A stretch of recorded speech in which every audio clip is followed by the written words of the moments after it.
All right, man, what's going on? It's your boy Adam back at you again for another segment of this video here on May 13th. Trying to find... I got stuck. I've been doing a bunch of different random things today, but I'm stuck on the bicycle stuff. And then I got into this mindset. I need to find out when it was that I bought that Cannondale and took it on that ride across Pennsylvania. And boy, that led down a rabbit hole of memories. The first thing I did was try to find information about the race is called Crush the Commonwealth. You can find this, Google search, but the information on all the different websites, it's had a bunch of different website addresses over the years. It started in 2005, and it goes till they just ran the race less than a week ago. I believe it went from Pittsburgh to Philadelphia. I found if you go to the website, the current website, you'll see the race results from this year. But it started in 2005. A couple of bikers in Pittsburgh and a couple other people came up with this idea to do a race from Pittsburgh to Philly, self-supported, taking what you need on the bicycle and camping along the way. There's no prizes. There's no officiation. It's literally just show up at 5 a.m. on Friday, and you get to the destination when you get there. And there's a phone number to call when you finish, and it's all an honor system. And yeah, there's so many stories to tell about this. I've done it twice, and the second time I didn't finish because I made a wrong turn. And by the time I figured out I made a wrong turn, I tried to fix it. I couldn't get back on course. It's a long story there. I was lost in the mountains outside of Somerset, PA. I made a wrong turn in Somerset, and I knew something was wrong. And it ended up turning into a 300 and something mile bike ride, but it was me alone after I made the wrong turn.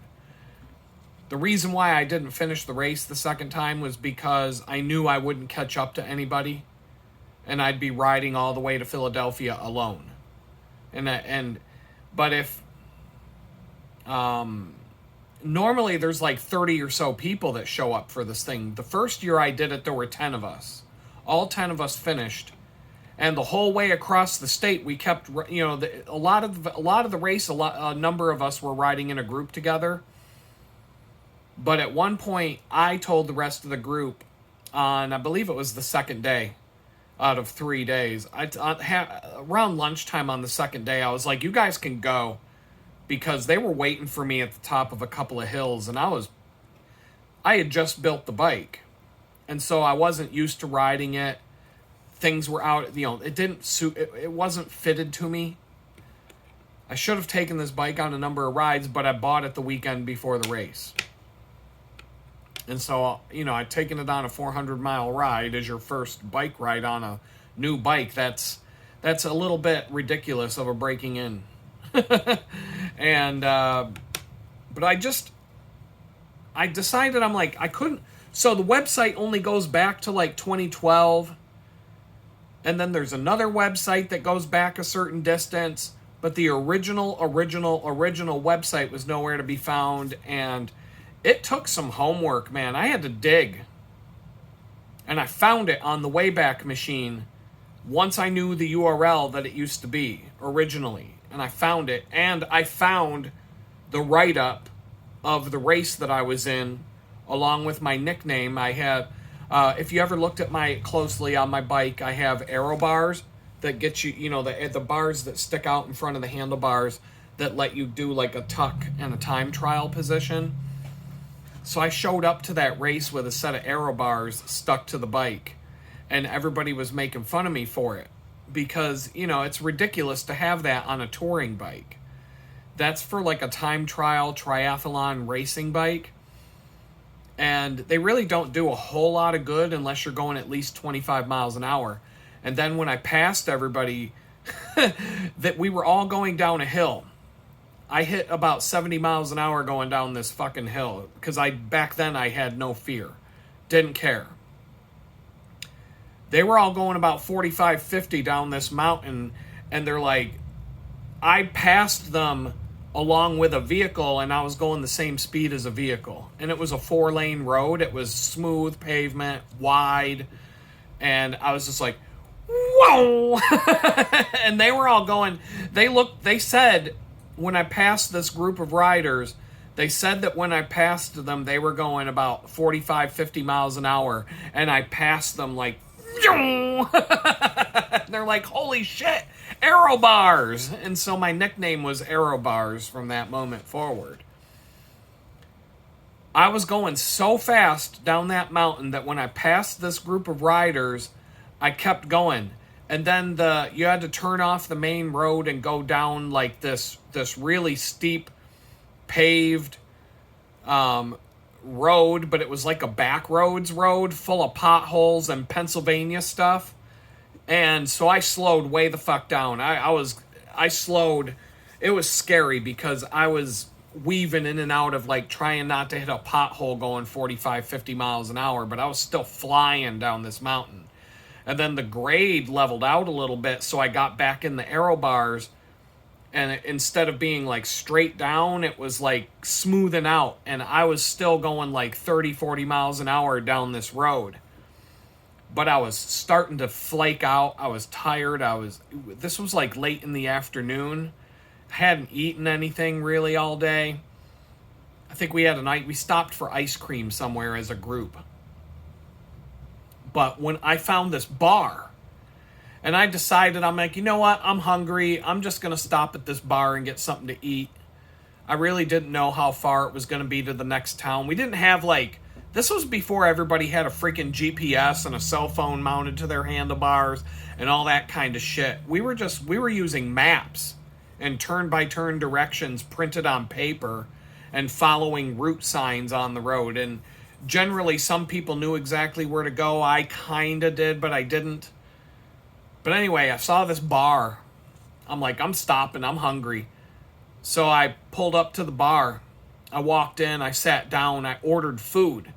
The food came. And I started to eat my food. The group of bikers that I passed going down that mountain all came walking in.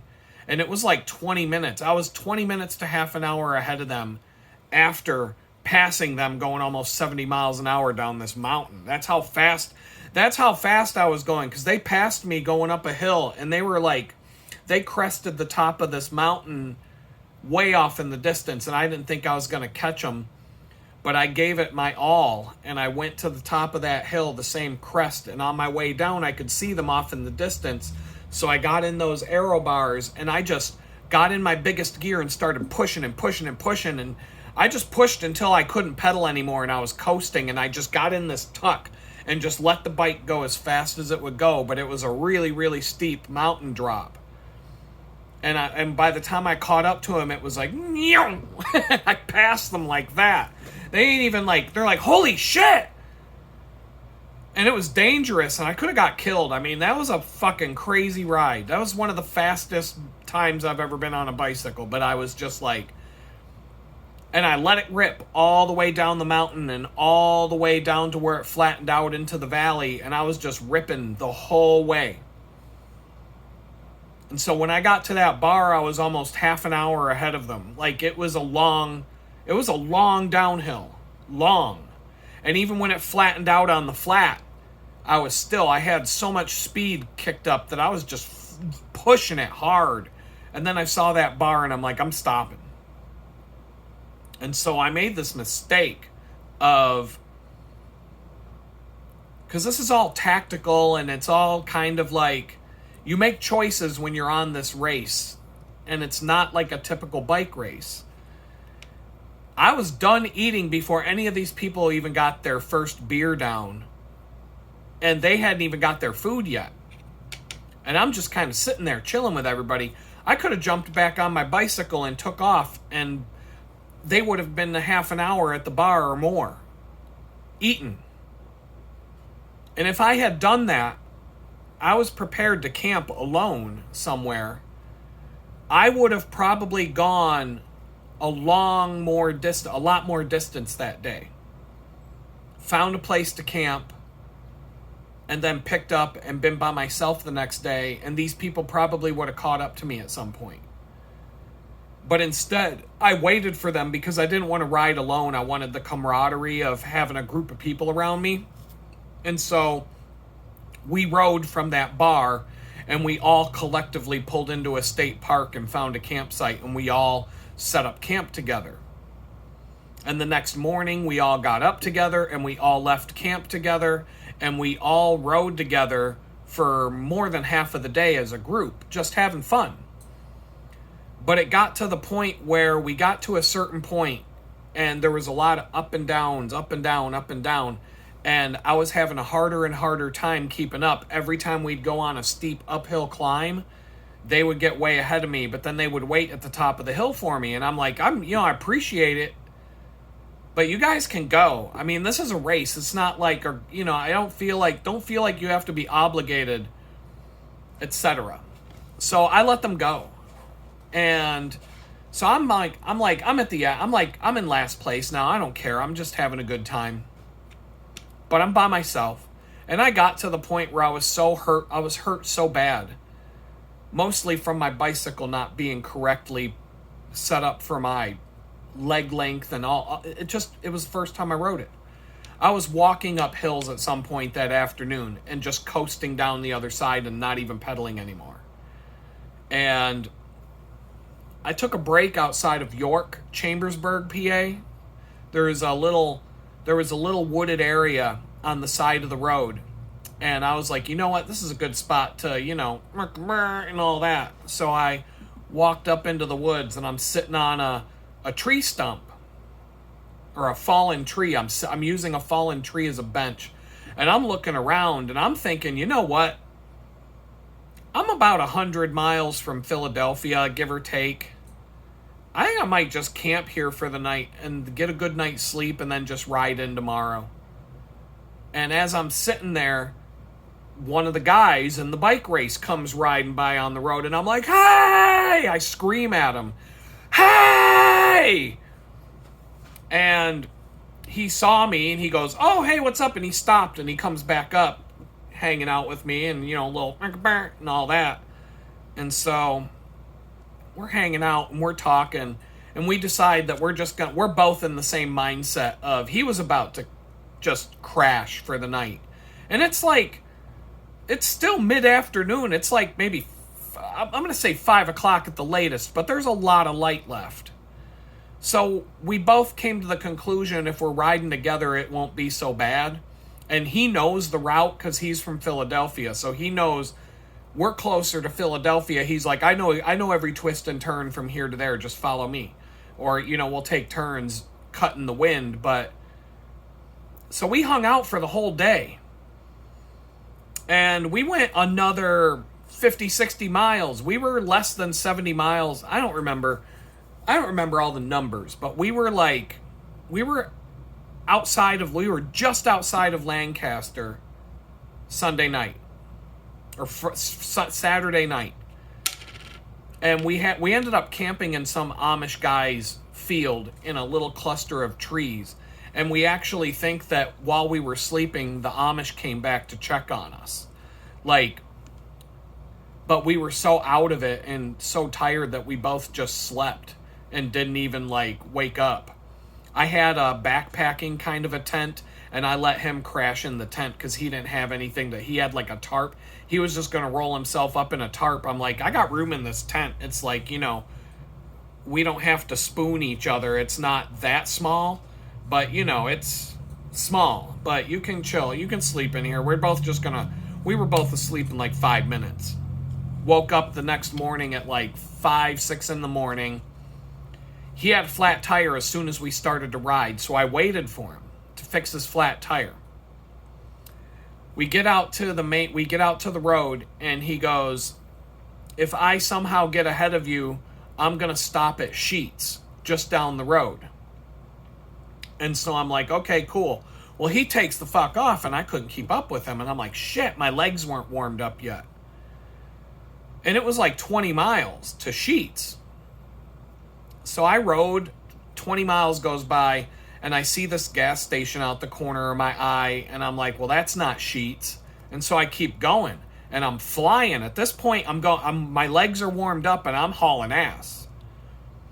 And so I'm like riding. I went, I don't know how many more miles, and finally I gave up. I'm like, I haven't seen Sheets anywhere. And there was like it wasn't Jack in the Box, but some burger joint. There was some shitty ass burger joint, fast food thing.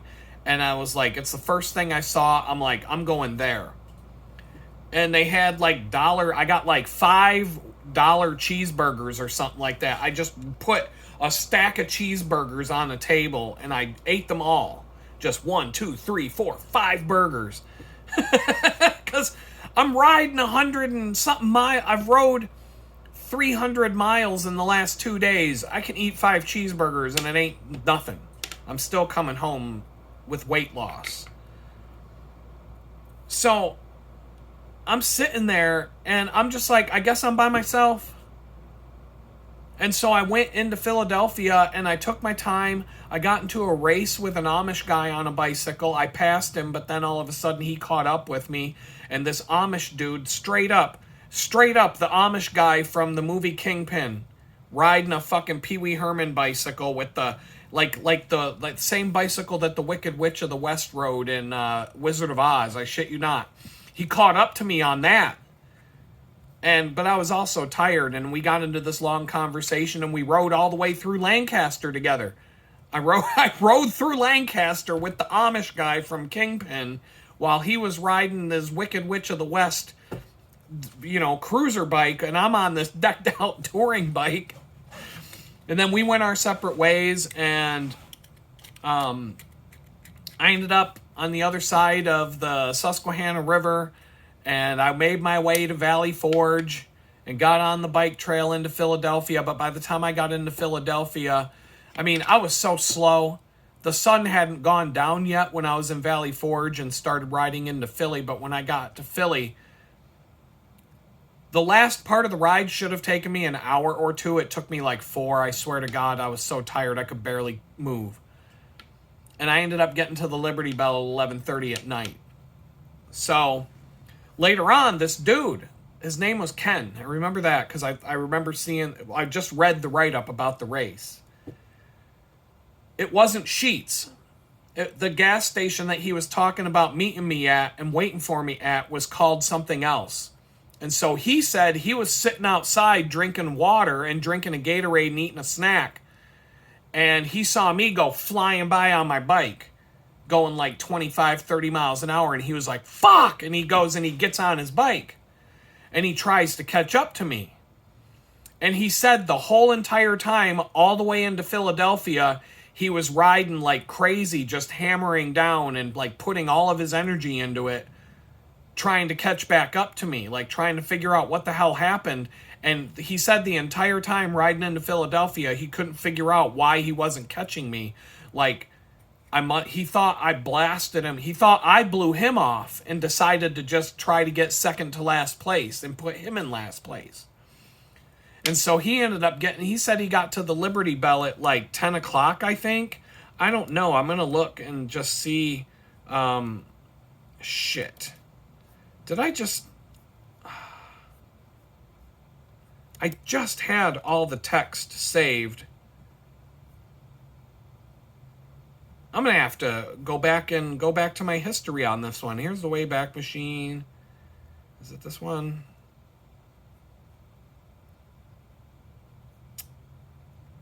I'm just going to pull it up while I talk. But anyway, I got there at 11:30. He got there earlier. I'm going to say something like 10 o'clock maybe.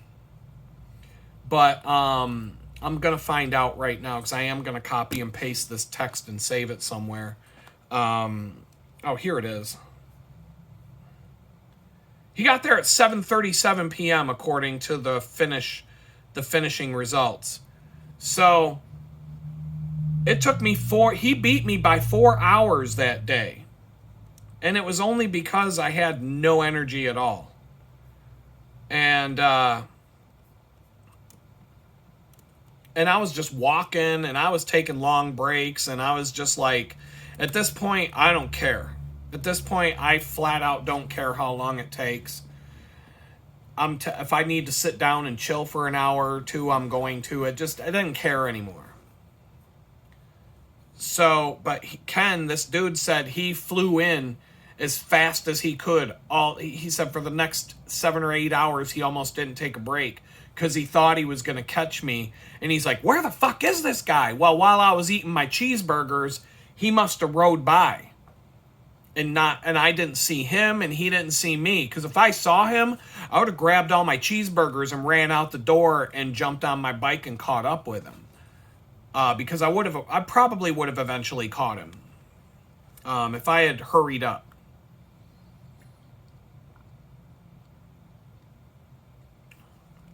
But anyway, I'm looking at this, and I'm like,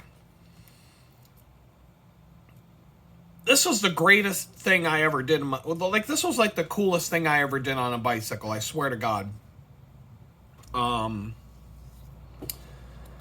So yeah, because I passed him at the gas station, he kicked it into high gear, and he said he was so tired and so hurting from it that the only reason he got there when he did was because he was expecting to pass me the whole way, and he never did, and he had no idea what happened to me. And he was just hammering down thinking that I was up ahead of him the whole time. And he didn't want to be in last place. Little did he know he wasn't. He had passed me and didn't know it. And so that was that. The guy who won the race showed up at 5 a.m. on Sunday. This guy, he bought his bike. He pulled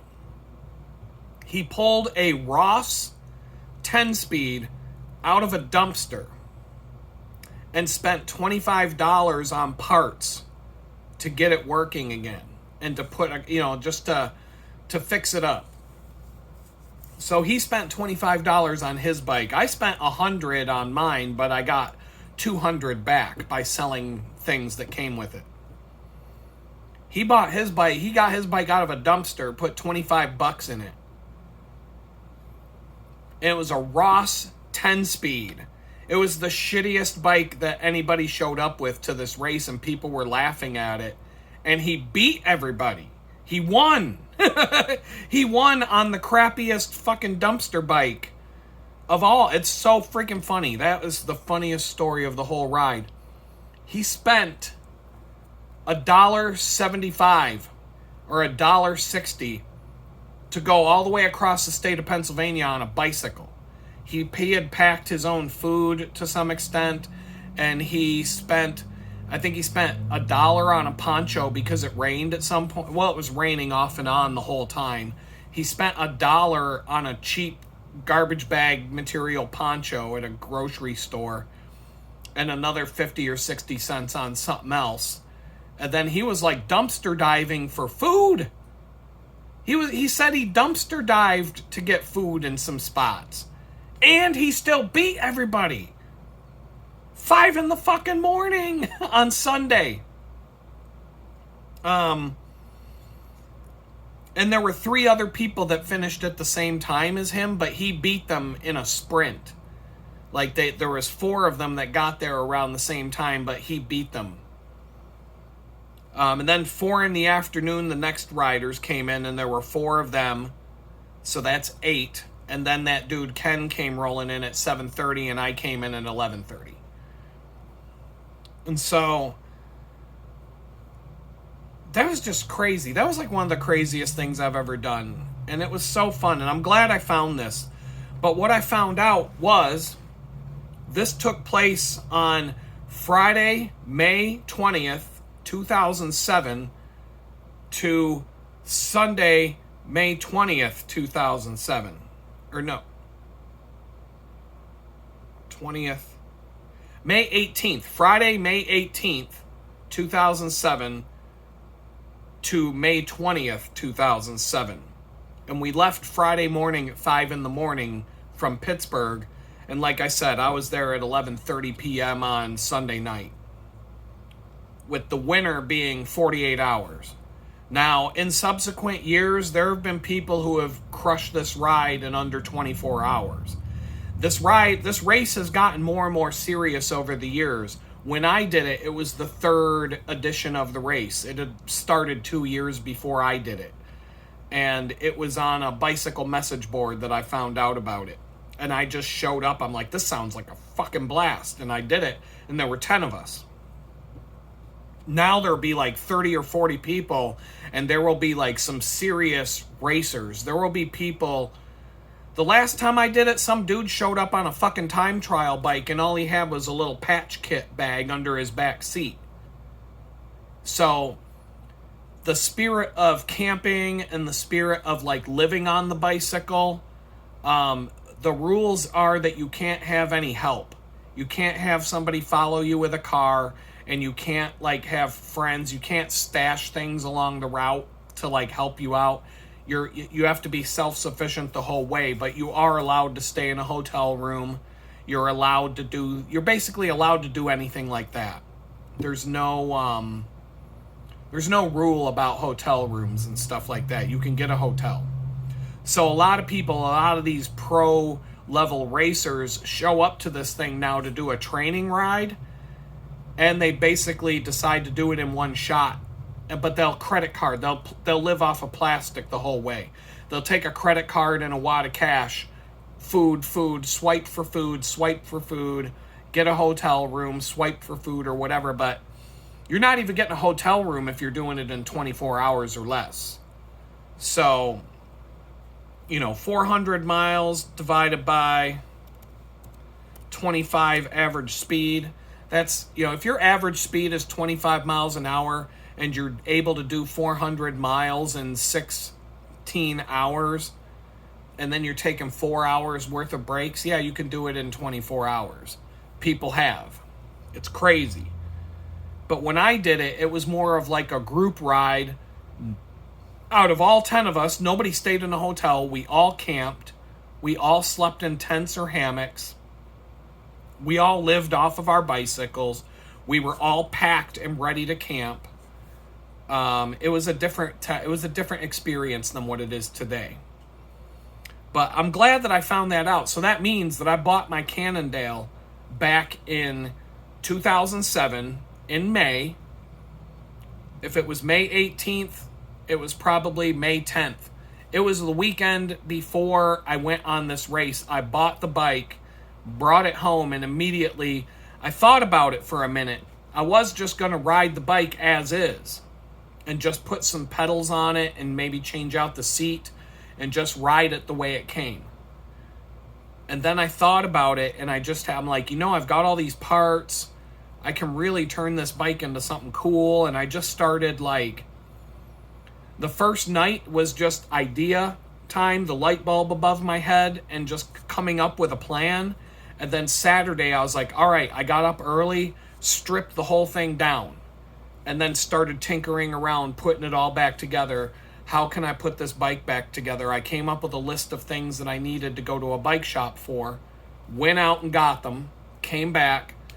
By Saturday night, I had the thing mostly done.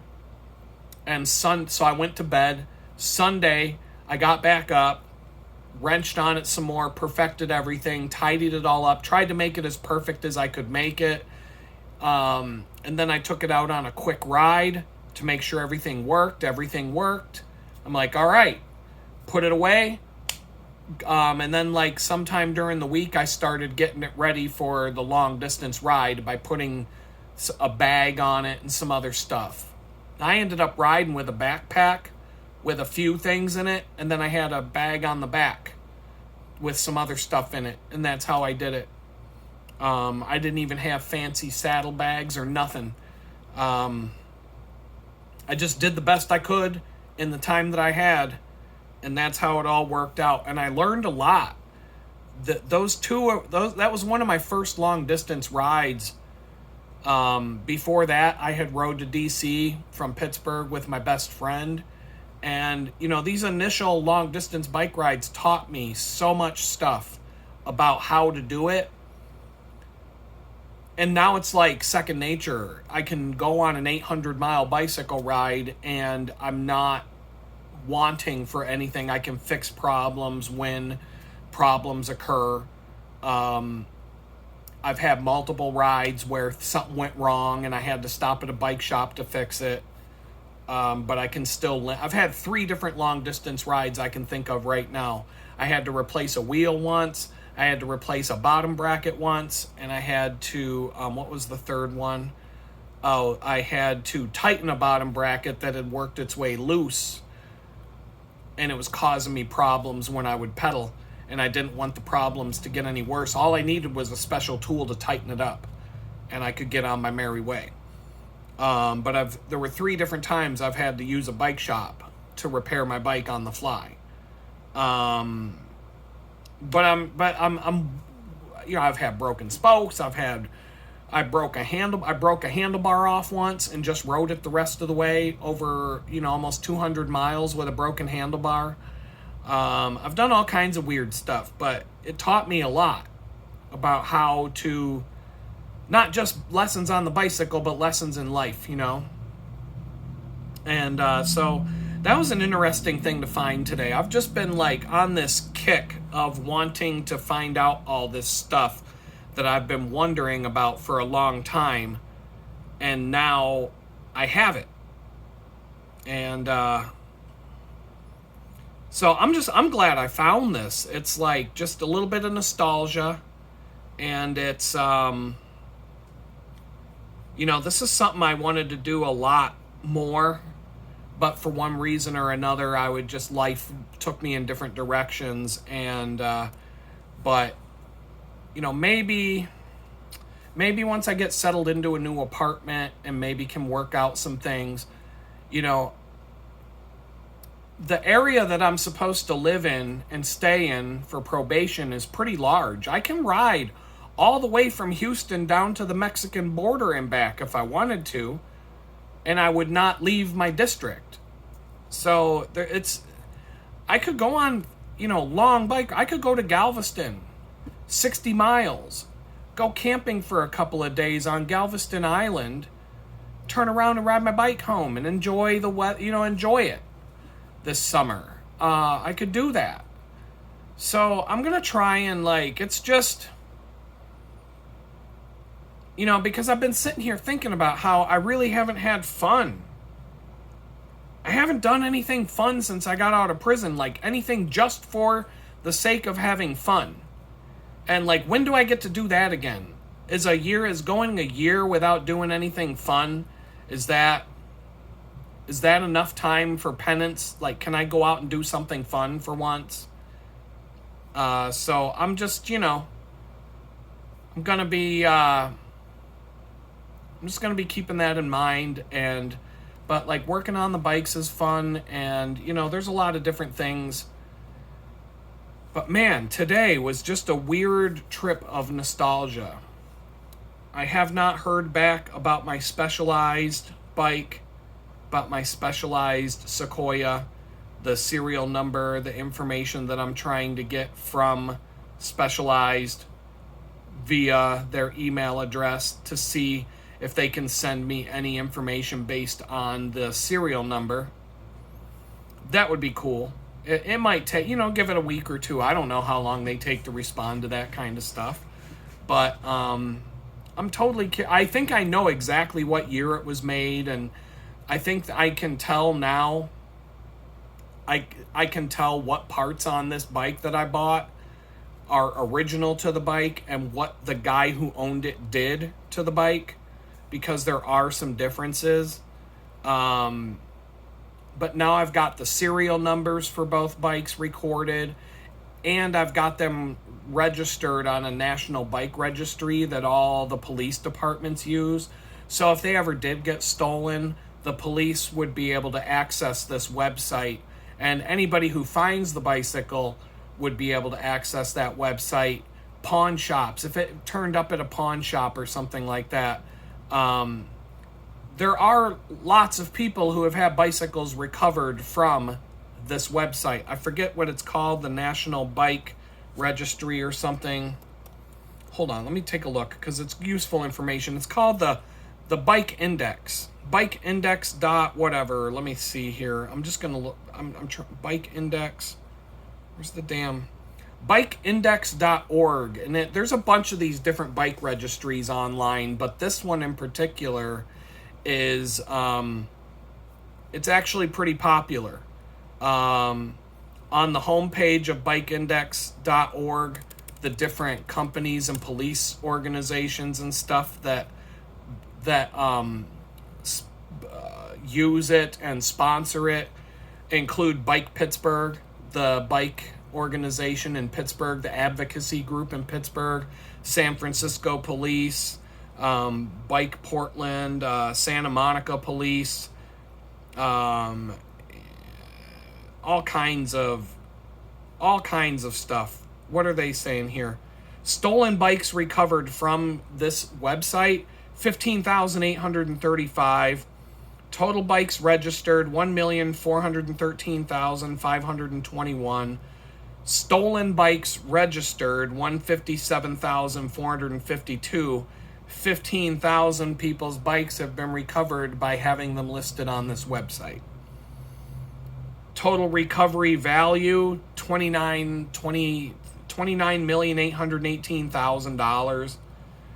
Partner organizations, 1,767. So, I can say for sure that when I was in Pittsburgh, the Bike Pittsburgh website, that's the message board that I found out about that Crush the Commonwealth bike race.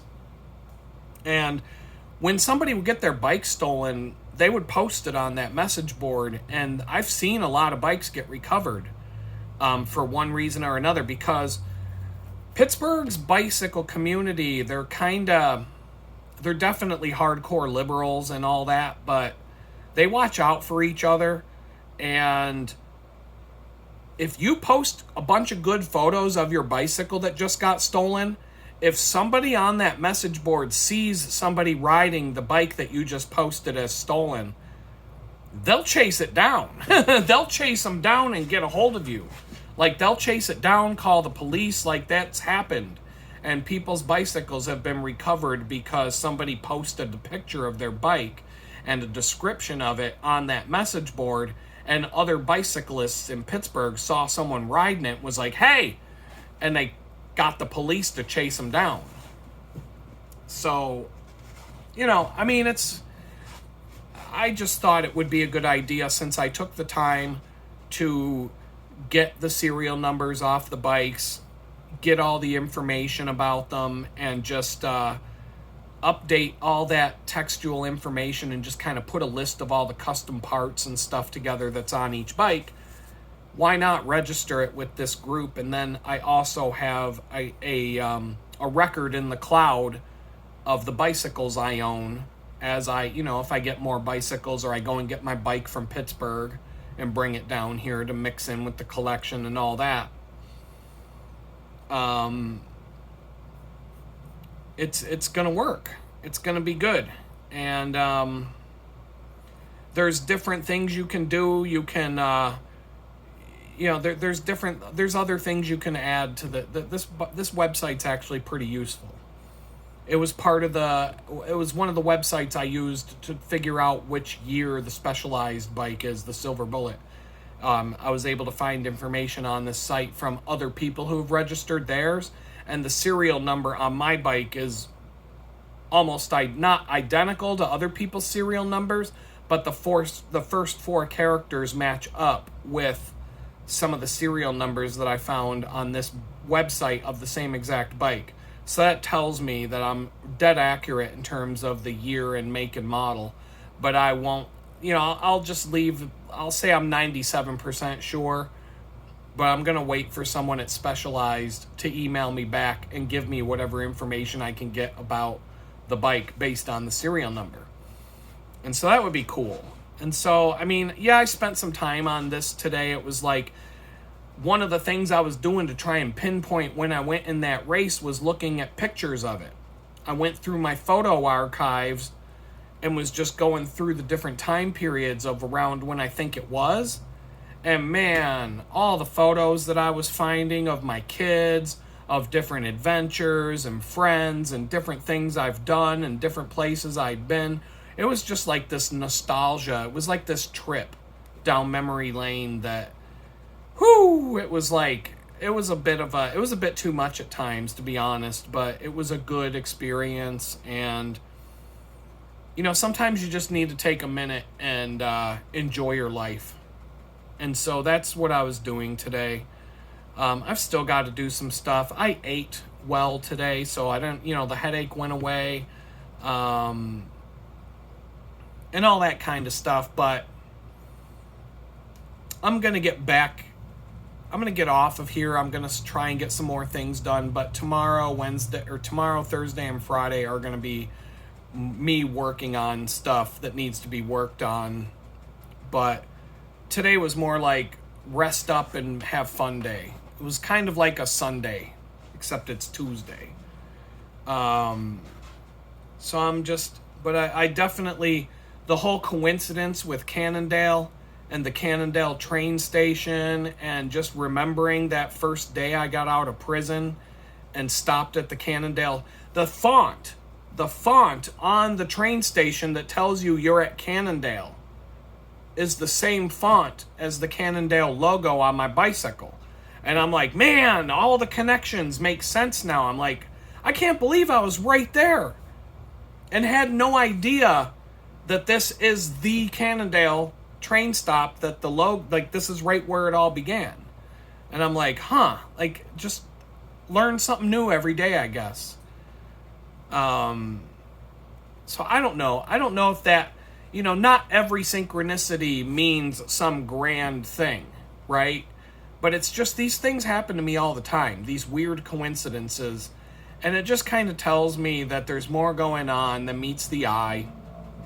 And, I'm just going to stick with it and see where things go. And I'm hoping that trying to keep my mind focused on the positive instead of dwelling on all the things that are going wrong, but just start being grateful for the things that are going well and focusing on what I want in the future instead of where things could go wrong in the future. I'm just going to try and point my thoughts in that direction and try to keep walking in a straight line towards where I want to go.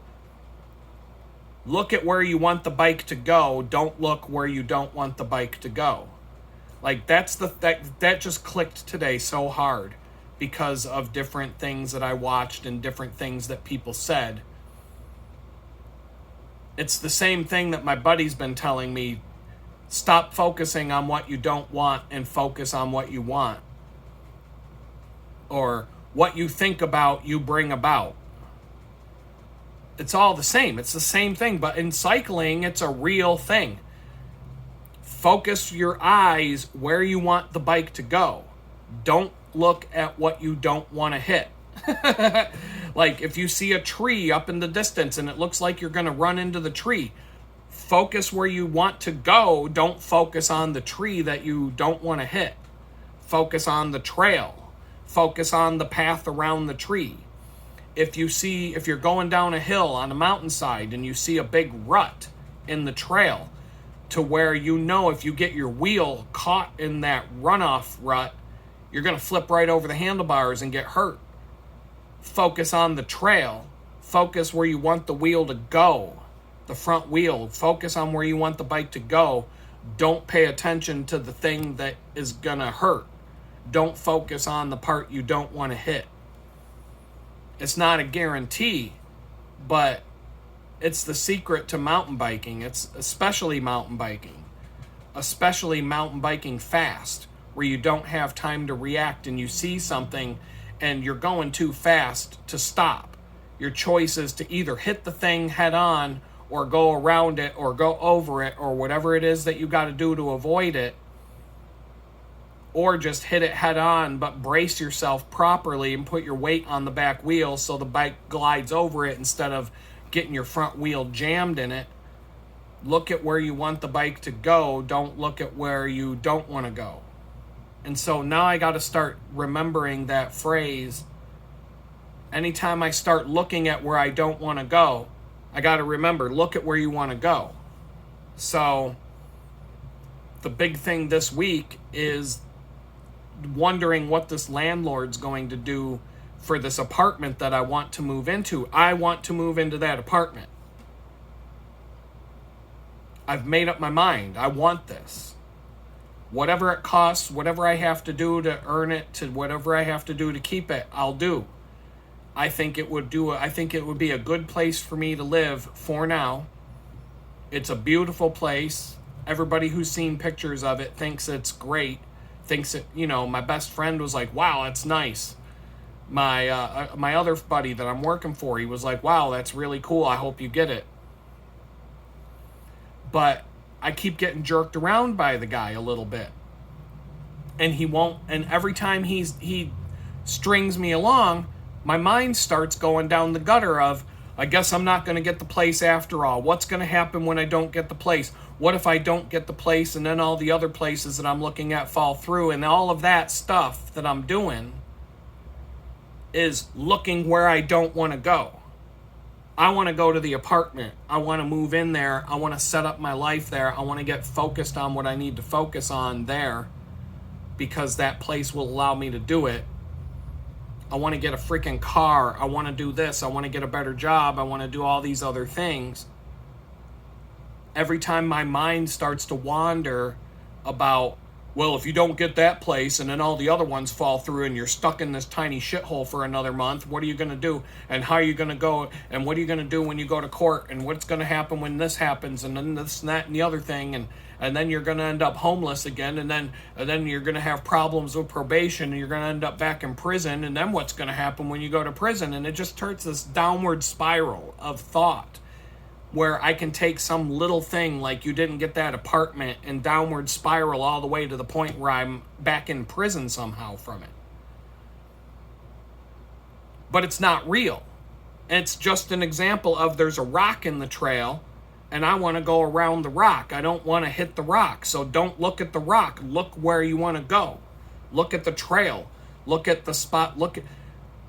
Let's say you come up on the trail and on a lot of mountain bike trails, there's a hard and a medium and an easy version. And the hard version might be a jump, a ramp, like a dirt hump that goes up, and you've got to jump 10, 15 feet and land on the other side. But there's a trail that goes around it. Don't look at the jump. Look at the trail that goes around it if you're too scared to do the jump. But if you're going to do the jump, you got to commit to that shit. You can't half-ass it. You can't just be like, you can't hit your brakes halfway up the fucking jump and expect to not get hurt. If you hit that jump, you got to go all in. There's no choice at that point. You got to launch off of that thing and get 6 feet of air and come back down on the landing ramp, because there's too big of a gap in between. And if you just pussy off of that thing and you get scared and you're like, oh crap, and then you freeze up and you slow down, you're just going to go boom down into the fucking ditch between the two ramps and you're going to get hurt. Might hit a rock, might break your bike in half. You got to commit. You got to just be like, all right, we're doing this. Woof, boom, and land it. But if you're like me and you're 50 years old almost and you're looking at that and you're like, man, that was fun shit to do when I was 22. But bones break a lot easier now. And the last time I got hurt, it took a whole year to heal. It wasn't like I was 20 years old and could land on my head and break my neck and just kind of go, all right, I'm good, and get back on the bike and run again. No. Now I'm old. And when you're old, that's like, I'm falling and I can't get up. That's like medical alert bracelet time and, walking in a fucking walker for the rest of my life if I screw up. So I might take the easy path around that shit now. Unless there's a hot girl that I got to impress or something like that. But, if I'm with a hot chick and she jumps it and lands on the other side, then I have to do it too, or else I'm a pussy, and obviously she's not going to have any respect for me unless I do it too. So that might be a motivator for me to do something like that. But otherwise, you just got to look where you want to go and don't look where you don't want to go. And so that's the theme I'm going to carry with me this week. Every time I catch myself looking where I don't want to go, I'm going to tell myself, look where you want to go. Look where you want to go. Don't look at what you don't want to do. Don't look where you don't want to go. And I'm just going to see how it works out. So with that, I think that's the end of this video. The next video I shoot is going to have a different topic, and it's not going to be a bunch of random stuff strung together. And we'll talk again later. Peace out.